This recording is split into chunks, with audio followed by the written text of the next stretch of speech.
Working on this 2001 or so Ford F150. You really got to know what you're doing with this one. I got this thing all torn apart. It's a lot of stuff. Yeah, this thing is a pain. Steering wheel has to come off. The tilt, clock spring, ignition switch, the cylinder, ignition switch. It really gets hard around the ignition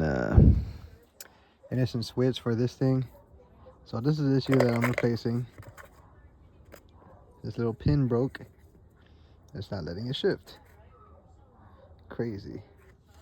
It goes into here, and pretty much the ignition switch pushes this through the little tumbler.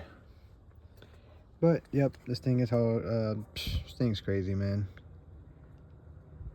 But I'm trying to get this thing going. Oh man, Ford F150 2001. This thing was a pain. So this cylinder, like I said, has to come off. This ring has come off. All this stuff has come off. There's two bolts on the side you have to pull off, and this thing slides off. I have this taped down right now because this thing kept on getting in the way.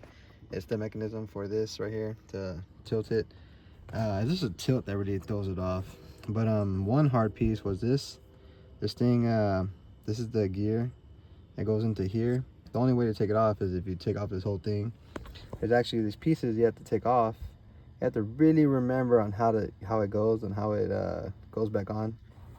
There's one specific way where the main gear sits up on this piece right here, and then you got to really take pictures. But this thing was a hassle. I see why there's not a lot of YouTube videos on this, but all these little pieces had to come off. Clock spring.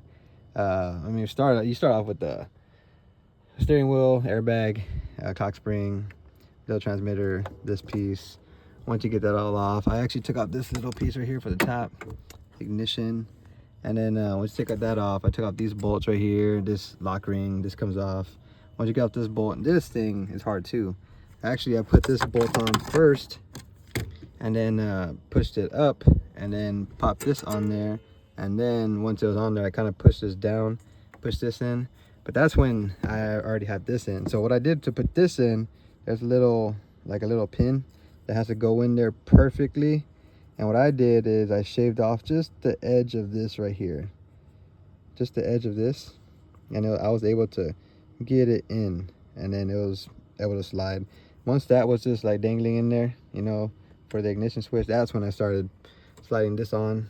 I slid the casing over it, so over it, and then that's when I slid it on, and that's when I started bolting everything up and everything, started putting everything back on.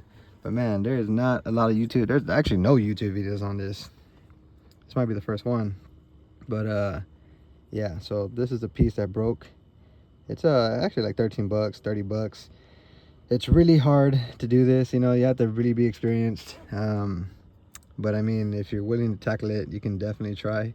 But yeah, man, I mean, just a little note, shave it off right here, just a little bit to get it in, you know what I mean? Because there's a little pin that has to go in, and the whole casing's hard, and you can't really like get it in there. But yeah, eventually I got it in, and everything was pretty good.